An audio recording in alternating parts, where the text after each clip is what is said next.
Welcome back to the Play by Play Podcast YouTube channel, where today we are obviously in a much different spot, and I am obviously talking very different. I want to first of all start this episode off by apologizing to you guys. There has been so much going on in the sports world, and I feel like I have not been covering it to my full potential. The reason for that being is because school has just been so busy lately. Between having to volunteer for the student news station that I volunteer for, it's all just been a lot. And now I have traveled back home for Thanksgiving break. I'm on Thanksgiving break as of right now, so I'm still kind of transitioning through things. So it's actually nighttime right now. It's 11:25 at night. Everybody in my house is sleeping, so I'm whispering a little bit to try and not wake anybody up. But I wanted to make this video for you guys because I feel like there's just so much that we need to catch up on, especially within boxing and basketball and football as well. So today I'm going to try to keep this as quick as I possibly can, but we're kind of going to come back up to speed with everything, recap, and see what is going on in all of our individual sports. But real quick, as if this intro couldn't get any longer, before you continue watching this video, go down below, subscribe to the channel, leave a like, comment on the episode, as well as share with your friends. And if you haven't already, go ahead and follow us on all social medias, that being TikTok, Instagram, and Twitter.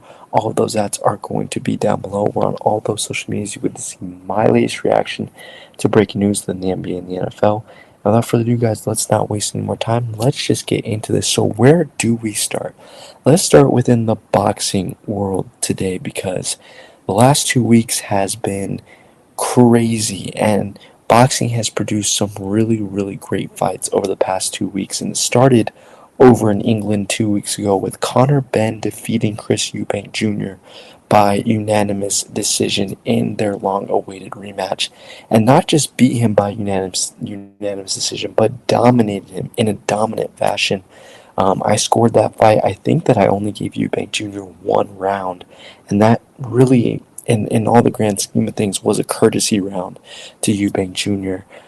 He looked off the entire night. He looked drained.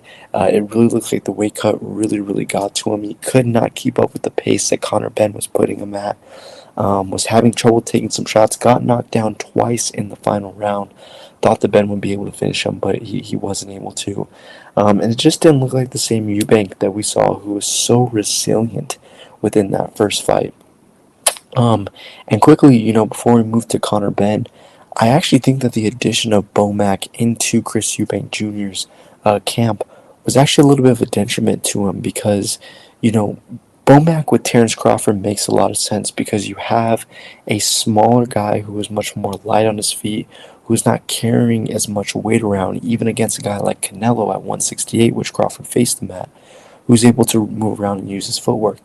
Eubank is a much bigger guy. He could probably fight at 175 if we're being completely honest, and with the weight drain on him, with his age, and having to use much more wasted movement with his footwork, I just think that it tired him out much quicker. Where in the last fight, there were rounds where he was kind of able to take off a little bit to conserve his energy and be able to win the fight within some of those spots, some of those exchanges that ended up aiding him, and it was just a much better pace.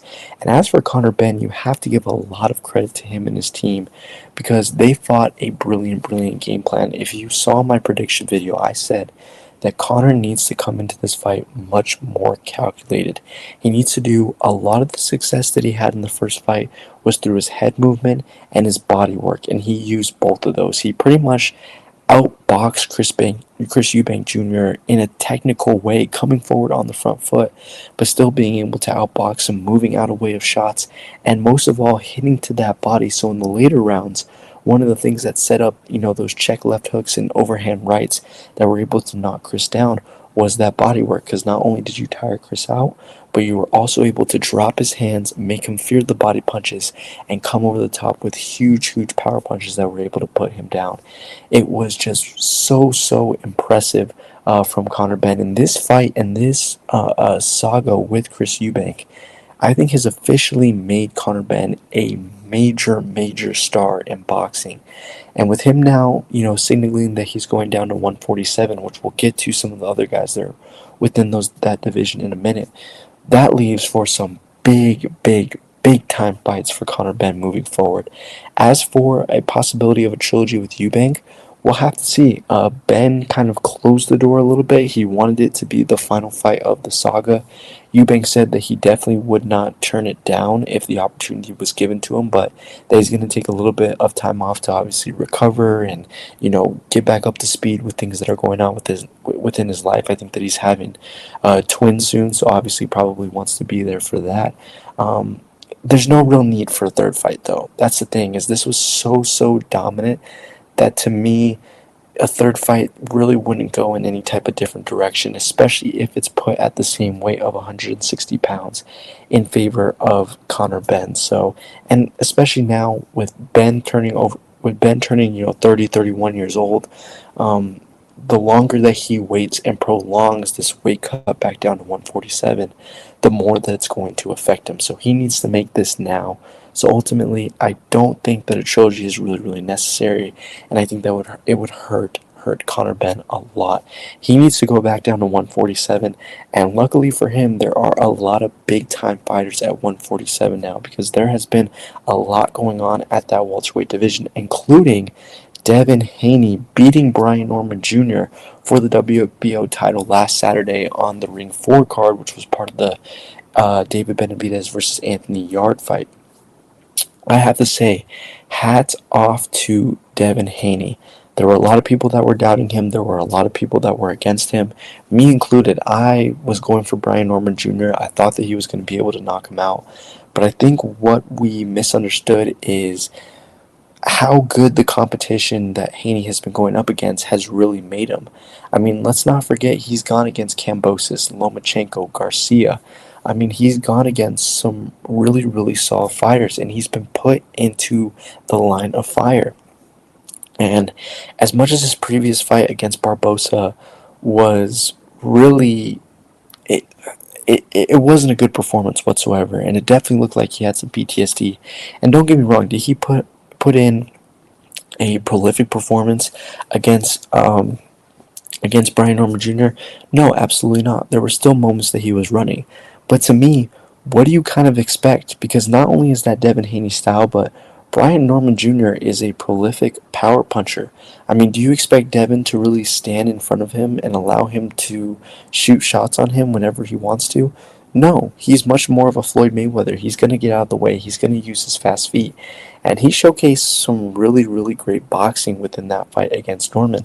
And not only that, he showcased the power that he can have at 147. That right hand to Brian Norman Jr. was great, and it hurt Norman. It even flatlined his nose a little bit. I think broke it possibly within that fight.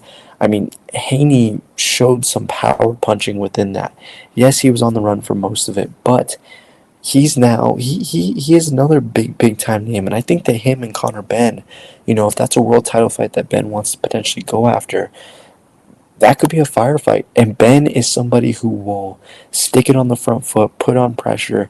He's somebody who definitely has a lot more faster hands and feet than somebody like Brian Norman Jr., who we really found out that's how you can beat Haney. You have to have speed.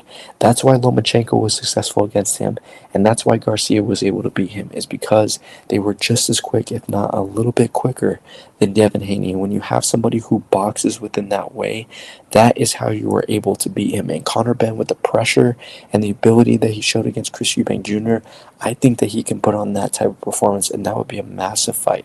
Another massive fight would be against Ryan Garcia, who is going to be fighting Mario Barrios in February for the WBC title. Those are two big names right there. Those are two guys that love to battle, that love to grind, that love to be in the line of fire.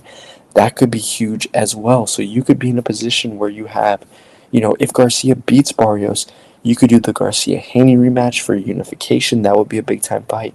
You could do Haney versus Ben if you're waiting for Garcia to potentially, heal up from the Barrios fight. You could do Garcia versus Ben. You could do Ben versus the winner of Garcia-Haney and begin to unify that division. I mean, there's just so much going there, and not to mention that there is still Rolly Romero within this conversation as well, who has that WBA title, who beat Ryan Garcia, and who is a big name in his own right because of his matchups against Tank Davis and Ryan Garcia and the big power that he brings. Then, of course, obviously, also Manny Pacquiao possibly coming to return around January, February. So the welterweight division is back and alive, and I just cannot wait for these big time matchups to be put together.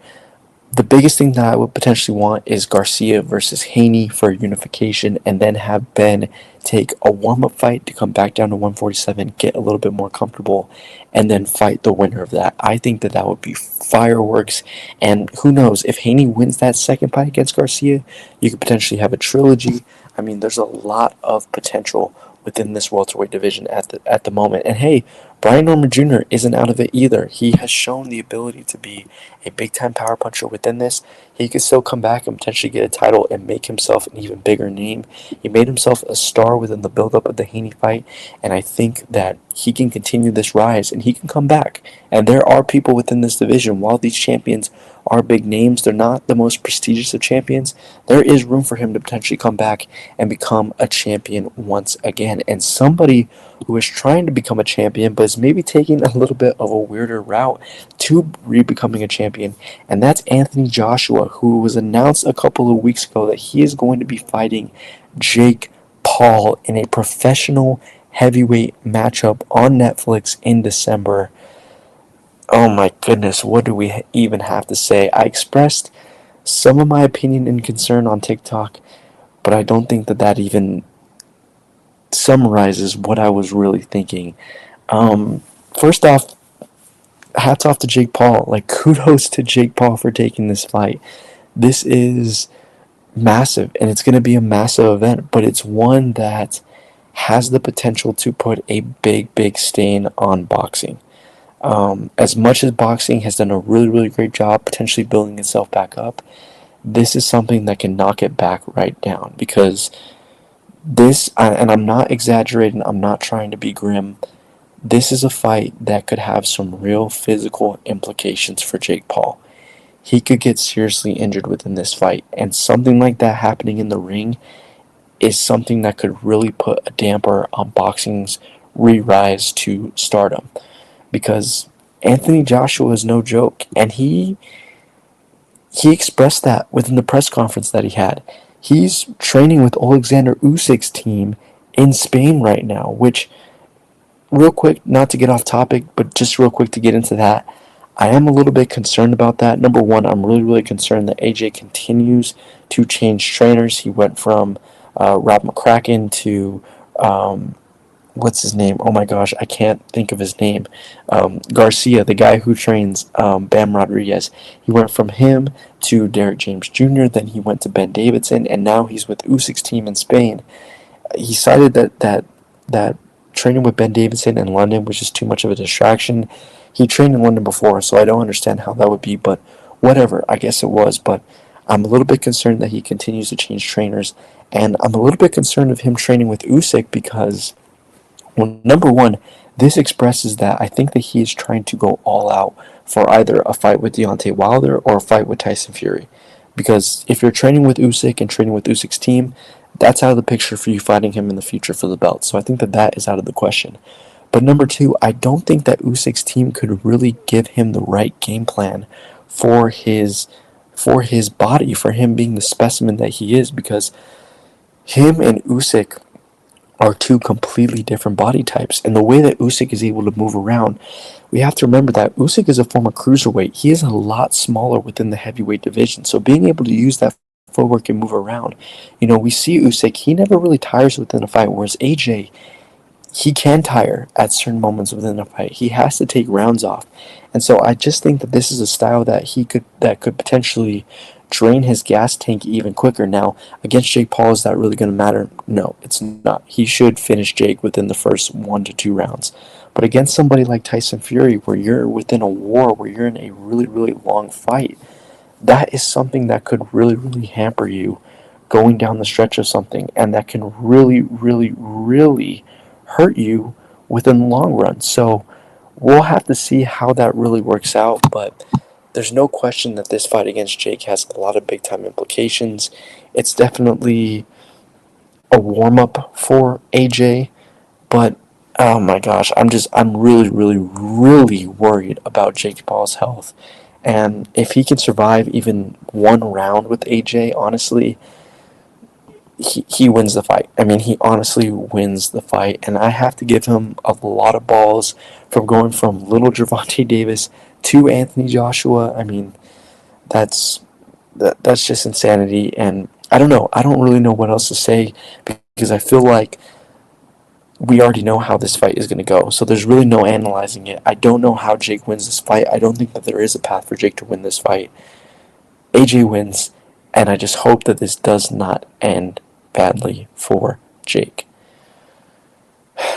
But moving on from that, from the boxing world, from the ring to the court, we move into basketball, where we are, just about, 2 to 3 weeks within the NBA season. Things are really beginning to tip off. And one thing that really is tipping off is the Charlotte Hornets organization. This is a franchise that we have covered a lot, a lot throughout the past year or so. I felt really, really good about this team going into the season because of a lot of the young talent they had. But they once again have not gone off to the biggest of starts. I'm going to look it up real quick right now. They are currently 4-13, and they are fourth to last within a really, really bad Eastern Conference right now. And now Lamelo Ball is very, very open to potentially getting out of there and being traded. And this has sparked, obviously, a lot of different trade destinations for him, as well as some others. John Morant has been some trade talks with his falling out with Memphis. There's been a lot of back and forth, but where could it be realistic for LaMelo Ball to go? And, it's so difficult because LaMelo is such a weird superstar in the NBA because, number one, he gets injured a lot. I'm not even sure that he's played full 82 games in the whole of his career. But also, is he somebody that you can truly build a championship team around? That is a massive, massive question that we have to ask. And so when you have a guy like that who gets injured, who you're not sure can lead you to a championship, how much do you really give up for him? Because he's the best player on the Hornets. That's not even a debate. So the Hornets are going to be asking for a lot. But for these teams who might want him, what could they give up? And, looking across the league at some of the teams, the Heat have been mentioned. I've heard possibly him pairing up with Trae Young in Atlanta. That could be a possibility. The Golden State Warriors to kind of refresh their franchise and have him become like the next Steph. Obviously, the Lakers and the Clippers have been in the news for that, with obviously them being a big market within LA. I don't think that really helps them. It doesn't make the Lakers any better. Luka, LaMelo, LeBron, that doesn't move them any faster to a championship. The Grizzlies could be interesting. A straight up swap, John Morant for LaMelo Ball. I think that is fair. How much does that do for them? I'm not sure. I think that John Morant would be absolutely miserable in Charlotte, and that doesn't really make them any better, although it would be big time the John Morant show. For the Grizzlies, I actually think that would be a big time help because if you have Cedric Coward, if you have a lot of the younger shooters that you have around like Semi Aldana and whatnot, that could be a good place for LaMelo just to be a distributor, to run around, pass the ball, get in a little bit of scoring. And you have, defenders in place for there where you can cover up some of his defensive liabilities within there. So the Grizzlies could actually be a pretty solid spot. One spot that I'm going to personally bring up, and I personally think that this could be a solid spot for LaMelo, but that is the Chicago Bulls. I think that he would be a solid fit in Chicago. Chicago is still in a big time rebuilding phase. They had a very, very fast start to the season, but they've kind of started to plateau a little bit. I think that a combination between him and Josh Giddey would be really, really solid. You would get a lot of playmaking out of that group. You would get a lot of shot creating. Josh Giddey, while he is best within a playmaking role, he has also shown the ability. He's having an all-star season this year, and he is showing real ability to be able to score the basketball as well. Matas Buzelis, big time scorer there as well for them. You have defenders like Pat Williams. You have Noah Senge with some big time length there that could give you some good defending ability. Who would be the trade? It would likely be for Kobe White and some draft capital. For Charlotte, I think that Kobe could actually be a really solid addition. Would give you a lot more scoring. Would give you an actual capable two-way type of point guard to play in with guys like Concanopel, Brandon Miller. He could play within the pick and roll with Ryan Kalkbrenner, and he would still give you some really solid three-point shooting. And he's still relatively young and somebody that you could still continue to push the franchise around. He's 25 years old. He's not a big time superstar, but he's another additional piece into that roster and another guy that if you're able to find your main star could perfectly build around really anybody that you want to really bring in. As for Chicago, it would be Lamelo, Giddey. You would have, probably Matas within that. Vooch would be within that starting lineup. And then Pat Will. And then off the bench, you would have guys like Asenge, Kevin Huerter, and whatnot, who's been giving him some solid minutes. That could be some real offensive firepower for you there. Yes, the defense would suffer. I understand that. But I think that's a team that not only would benefit from it, but would also be able to not really have to give up a ton for LaMelo Ball. And I think that would be a really nice reset for both guys within the end. But let me know what you think about all of that. Let me know what you think about what's going on with the boxing world, who you want to see fight within that welterweight division, what your reaction was for some of the fights that went on these past 2 weeks. Where do you think LaMelo Ball is headed, and do you think that Jake Paul can actually last 8 rounds with Anthony Joshua? Let me know about that all down below, as well as liking the video, subscribing to the channel, and sharing with your friends. And if you haven't already, go ahead and follow us on all social medias, that being TikTok, Instagram, and Twitter. All those apps are going to be down below. We're on all those social medias. You get to see my latest reaction to the breaking news in the NBA, the NFL, and combat sports, and you will never miss for never the podcast has uploaded an episode. And without further ado, guys, that's all that I have for you guys today. I will see you guys on the next one. Have a fantastic Thanksgiving, and peace.